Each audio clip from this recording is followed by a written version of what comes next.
The night Stephanie McMahon was dragged out in handcuffs may have been scripted. But here's the thing. In 2025, with bombshell lawsuits piling up against Vince McMahon, fans are asking the question nobody thought we'd be hearing. Could Stephanie be next? When your family name is McMahon, scandals don't just circle around you, they crash into you.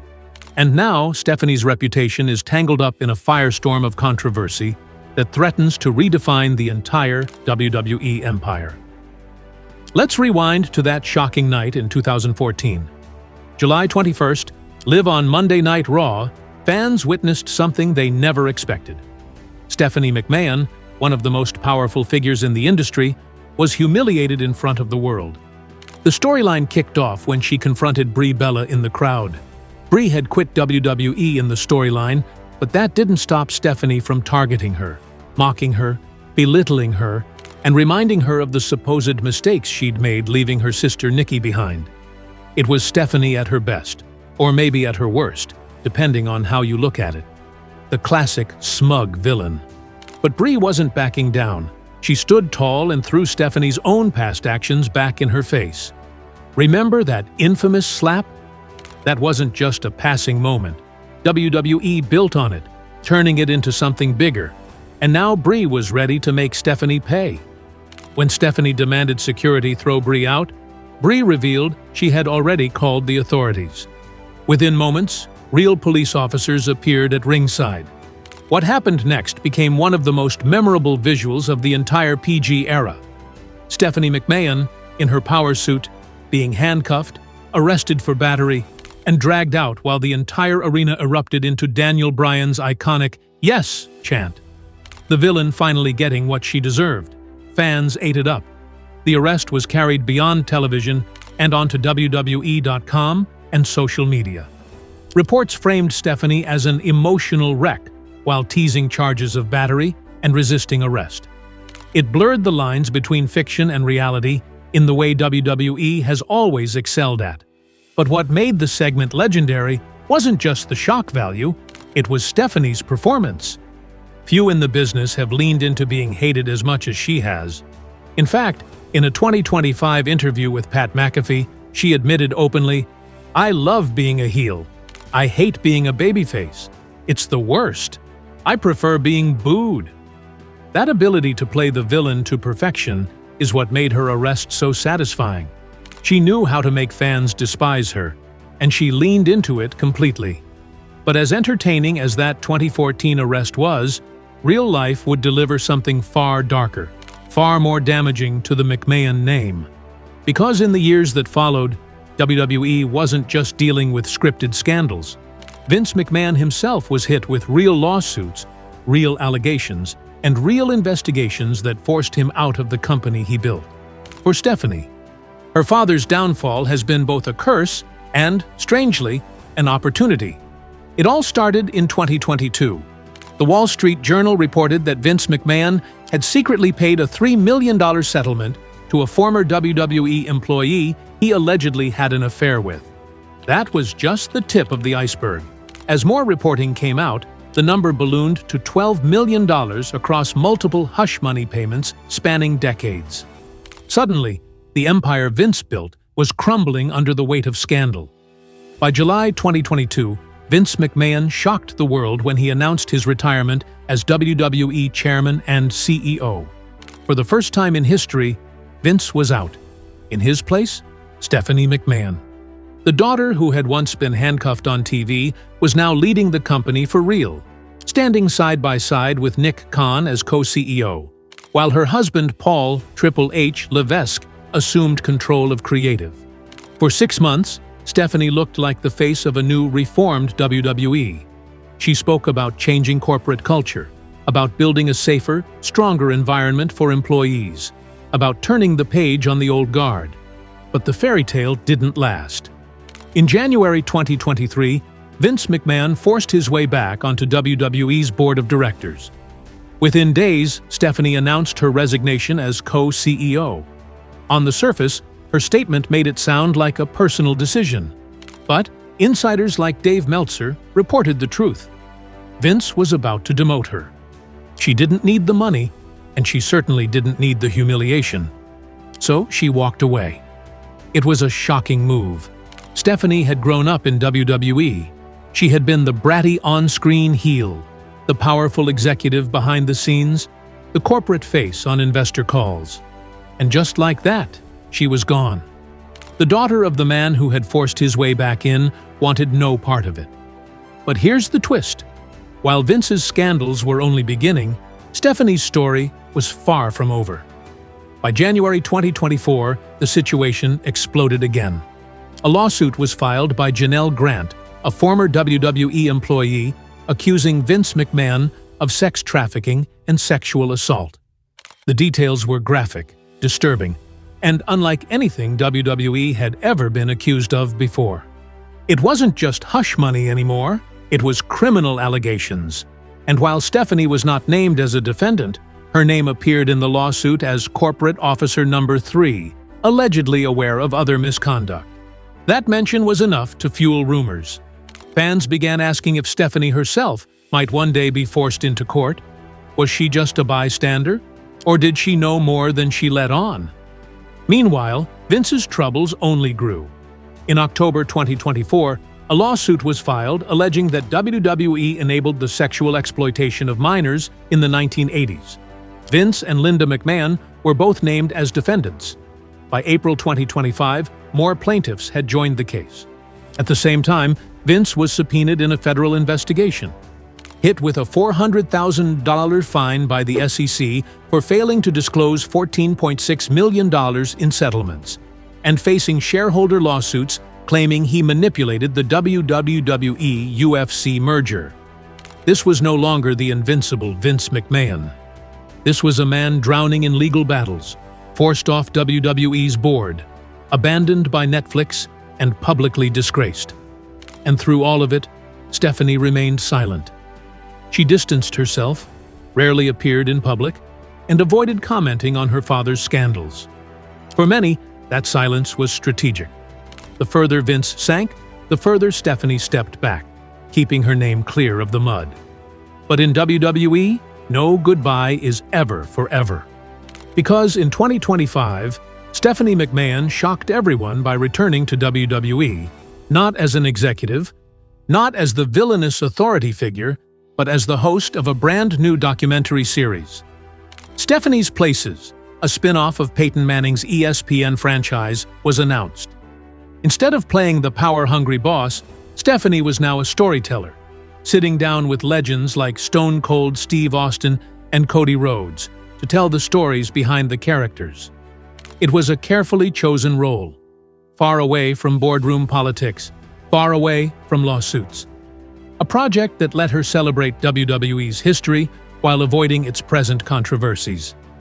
As she told Pat McAfee, "I'll never get away from WWE. It's a part of who I am." That's the genius of Stephanie McMahon. In 2014, she was the villain fans loved to hate. In 2022, she was the executive fans thought could save the company. In 2023, she was the daughter who walked away rather than be dragged down. And in 2025, she returned not as a boss, but as a storyteller. Reinvented once again. But here's the question fans are asking right now. With Vince drowning in lawsuits, with her name already surfacing in filings, and with WWE's new corporate owners watching everything carefully, has Stephanie really escaped the storm? Or could she one day find herself back in those handcuffs, only this time, for real? Stephanie McMahon's 2025 return didn't feel like a desperate comeback. It felt calculated, measured, and strategic. She wasn't stepping back into the same spotlight she had left in 2023. Instead, she had carved out a new space for herself, one that allowed her to embrace WWE's legacy without being tethered to the scandals of her father. Her series, Stephanie's Places, debuted as more than just a side project. It was positioned as a love letter to the wrestling business itself. Rather than focusing on boardroom politics or financial drama, Stephanie took fans behind the curtain in a way only she could. She explored the journeys of superstars, the obstacles they faced, and the human struggles behind the fame. For once, It wasn't about the McMahon dynasty controlling the product. It was about telling the story of the business through the eyes of its performers.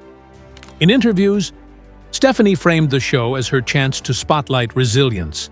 As she put it, "These people have been knocked around a lot, but what makes them successful is how they overcame it."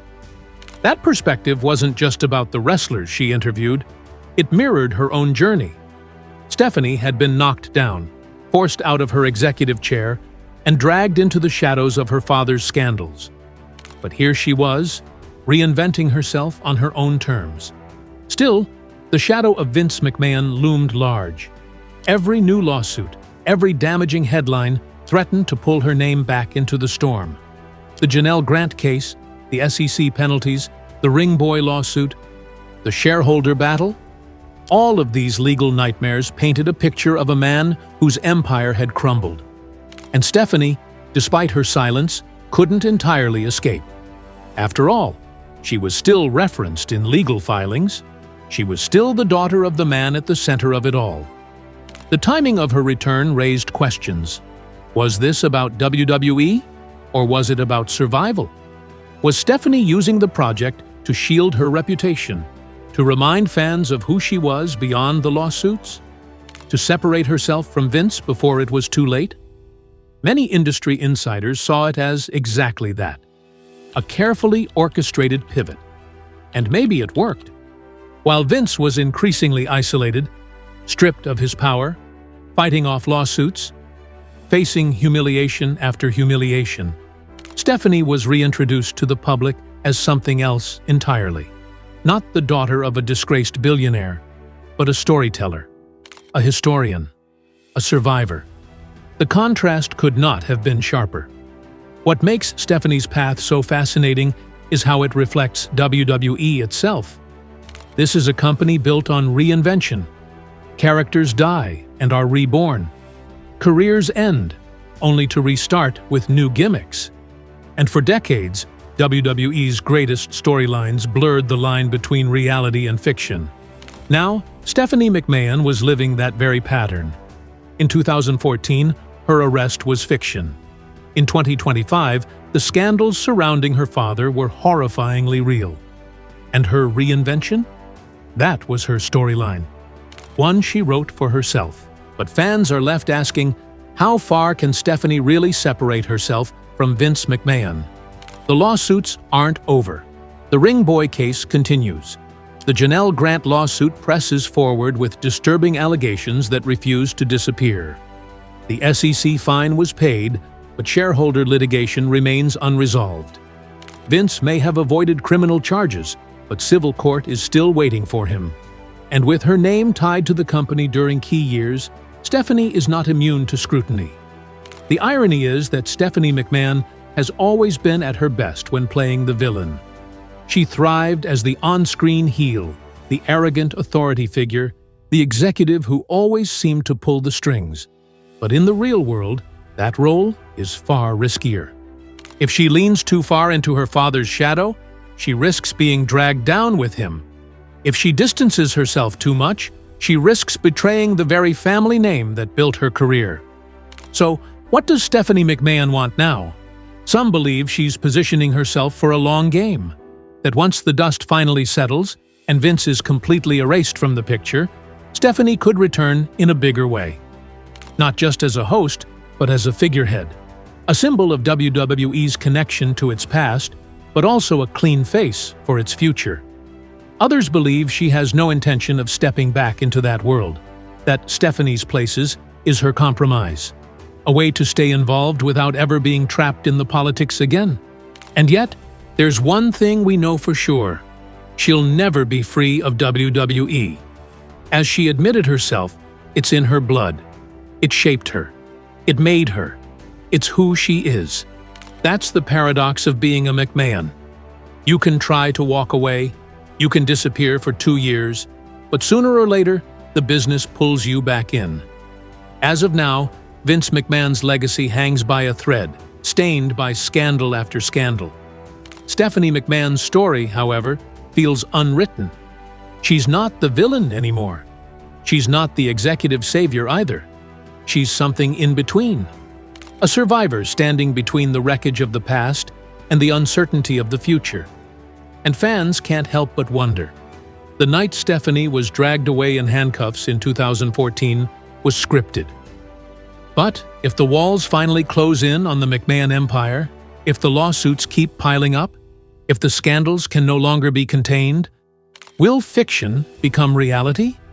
Could the daughter one day face the same humiliation for real that she once played out on TV? Only time will tell. One thing is certain, though. In WWE, no story is ever truly finished.